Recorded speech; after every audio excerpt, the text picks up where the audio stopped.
Hey guys, I'm Rich from NeoWin. Today we're unboxing the Moto Z2 Force. Now you might notice that the venue here is a little different than it usually is. I'm not at home recording this. I am at a hotel. I just got back from Hello Moto World where they announced this thing.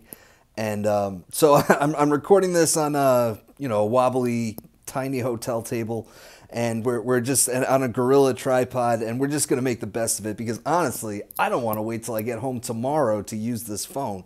So we're going to unbox it now because I'm really excited about it. I've always loved Motorola phones, but the last one I reviewed was the X2, so I'm pretty excited to get my hands on the Z2 Force. So as you can see, they put it in here upside down. All right.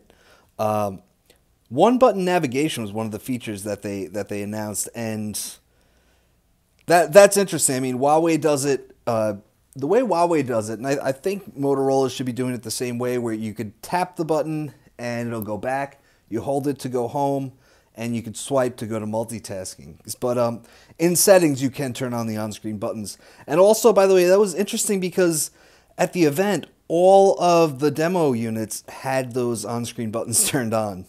So we'll see how that goes. You can see it's super thin, big camera bump on the back, which is due to how thin it is, right?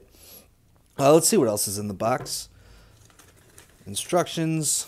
They sent me they gave me the AT&T model. Now they kind of they passed out different models at the event, and it was just kind of random. Oh, I guess the cover was upside down, which is. But yeah, it was just kind of random. They gave me AT&T. It should have an active SIM in it. If not, I'm going to have to send it back for a T-Mobile model. USB Type A power adapter. A SIM pin, so I guess they did put a SIM in there. That's not even like the standard Motorola SIM pin that I've seen before. And then, of course, a Type A to Type C cable. All right, so obviously this box has been opened before by the folks over at Lenovo or Motorola or whatever you want to call them. So let's just boot this up. This should be power button. Oh, this is power button. I'm not a big fan of this design where the power button and the volume buttons are so close together. And they're actually about the same size. All right. Yeah, super thin. I can't get over how thin this is. We had a USB Type-C down here. These are the connectors for the Moto mods. Dual camera on the back. One of them should be monochrome. Ooh, that AT&T music. I did not miss that from when I was with AT&T. All right, so let's just get the screen protector off. 1440p AMOLED shatter shield display. That's Motorola's technology for it won't break. You could drop it onto the ground and it won't break. They demoed this at the event, and sure enough, they dropped it. Didn't break onto like a brick floor. 1, 2, 3. And then someone else came up, and I'm gonna post these videos on YouTube because I have them. But someone else came up and said, "Do you want to break this phone, or do you want to drop this phone?" And she hands out an iPhone 7, and I'm like, "This can't be her personal phone." But yeah, so they dropped both phones at the same time from about 3 feet high. And sure enough, the iPhone was shattered. The Moto wasn't. All right, so one thing they did brag about was the fingerprint. And again, this is a wobbly table, so I'm kind of trying to keep it steady. So we'll go with a pattern. Make sure I get this on video because, hey, I will not remember. Because I never use patterns. And especially since I set up a lot of devices on camera, I never use the same pattern twice.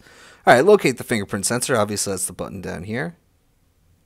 Do I have to? Well, we'll go to next. All right. There we go. And should be slightly different each time. I'm trying. All right. Fingerprint added.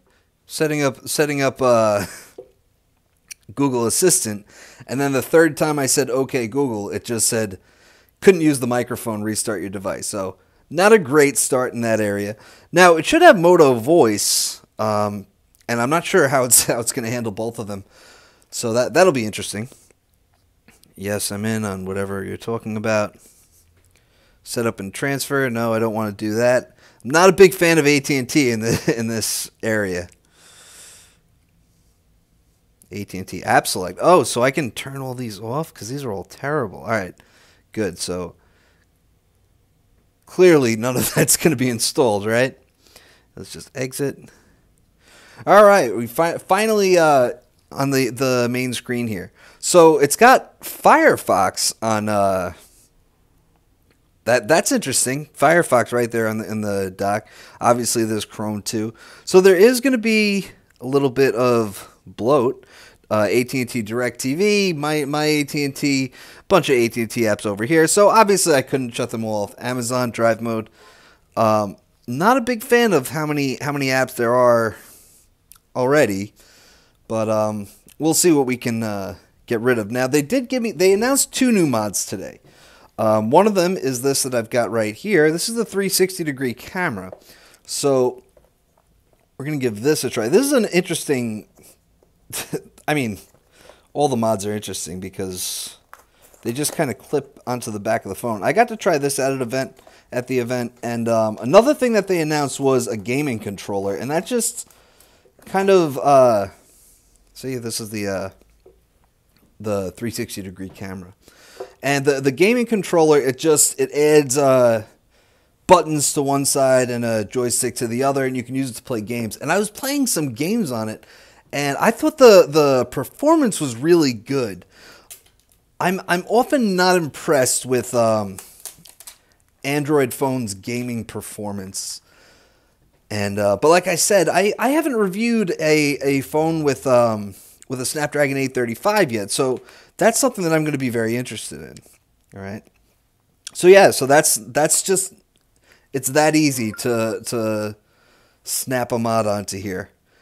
So I didn't use the Moto Z, so this is actually my first time using a mod. And I should have to update software. I actually got an email that I have to update software. And then you can see this little sleeve right here comes off. And you can see that these are the 360-degree images. Allow to access location. It's coming back. Quick capture. I got it. I don't need all these tutorials. Got it. Got it. Wow. Wow. That's enough. All right. Yeah, so yeah, this is what we got right now. I'm obviously going to play with this some more, and I do have to update the software. Okay, so that's about all we got for now. We can see, obviously, with the mods on the back, it's a lot thicker of a device, and you don't get that camera. In fact, that camera bump is actually pretty recessed. That's how thick it gets, and that's understandable. I asked, there's no battery in there or anything, because I asked if something that thick, you would think maybe it would have a little extra battery power in there, especially since they made this generation thinner. One more thing, the front camera has an LED flash, which it's actually a two-tone flash, which is pretty cool. Most other companies are going with the LCD flash, where you just light up the screen. And I'm not sure why Motorola didn't do that. I know they've done it before, but it is what it is. And we'll have a review on this within a few weeks, and that's it. I'm Rich from NeoWin. Have a great night.